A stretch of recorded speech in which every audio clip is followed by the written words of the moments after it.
This is Suburban on Air and Cohen in the City.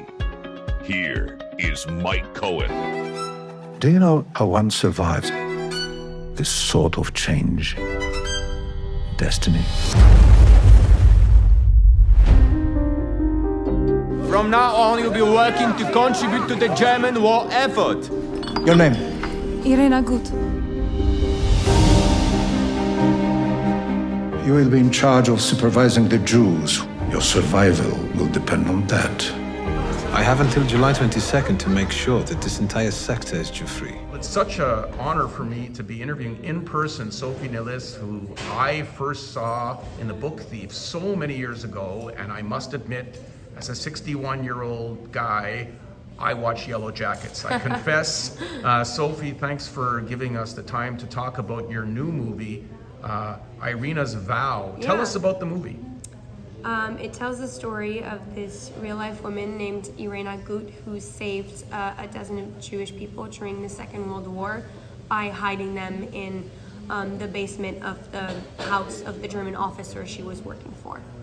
Now, it's very ironic. I interviewed you a year ago to talk about Yellowjackets, and here you are. We talked about The Book Thief, and what are the odds that you were going to come back now as an adult and do a film about the Holocaust? Yeah, it definitely feels like the continuation of The Book Thief. It feels like Liesel, but grown 10 years later. Yeah.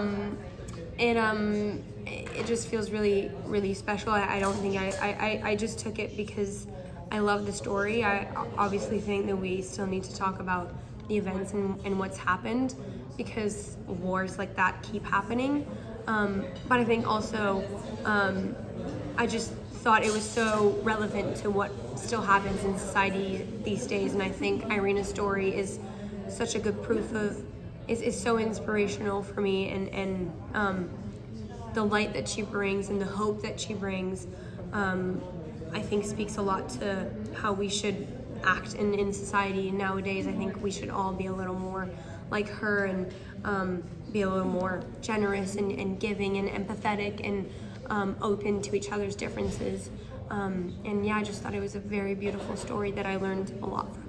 Yeah, it's an incredible story. Hard to believe it's true that the character Irena in real life was honored, righteous Gentile, that, you know, actually hid Jews who were going to perish in Poland right under the nose of the commandant. I mean, It's hard to believe this is not just a movie, that it's a real story. Yeah, I mean, I was baffled by the events when I was reading it. I was like, there's no way this is true, but the details are all there, and it just shows how courageous she was and how she was ready to risk her life in order to save other people's, and how resilient and strong she is. How did it affect you, making a film like that, living those scenes, knowing that people actually experience this in real life? It was definitely very emotional. I felt quite emotionally drained by the end of the shoot. But I felt really honored to take on this project because, like I mentioned, wars like that keep happening, and I think we need to keep spreading the message. And even though it was very traumatic to just be on set and witness, you know, and just see the swastikas and the uniforms, and I think it's important for everyone to truly understand and to feel closer to what's happened, because it feels like so far away and so foreign to us and so impossible, but it's not actually that far away and it's not that foreign. And so for me, it really grounded me and gave me a better perspective of the events. You grew up in Montreal, so like most young people, you attended public school, or you did. The Holocaust was not part of the curriculum. It's not part of the curriculum. And since you and I spoke last year, Ontario, Saskatchewan, BC, a whole bunch of provinces have now made Holocaust education mandatory. What are your thoughts on that?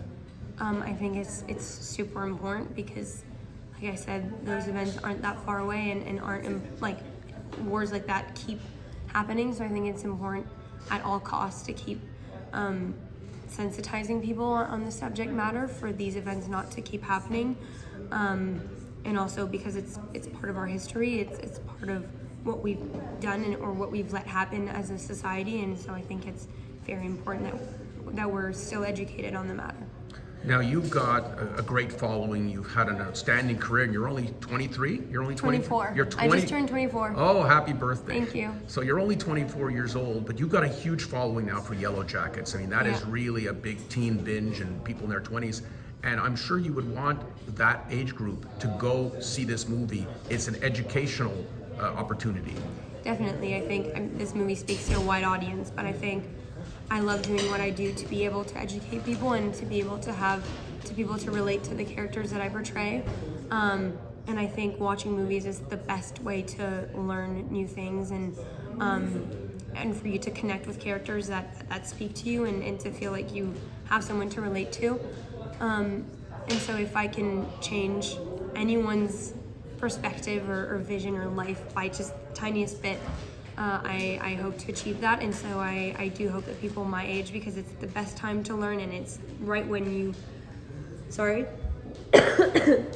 It's exactly when you're in your growth and I think that's when you're at your prime to learn new things and to change. So I definitely think that my age group should go watch the movie whenever they can. All right, and speaking of your age group, my last question, Yellowjackets, you're going forward to film season 3 coming up Yes. soon. Yeah, I'm going in a month. I'm leaving and I'm going back to Vancouver to shoot the 3rd season. And that is not an easy shoot.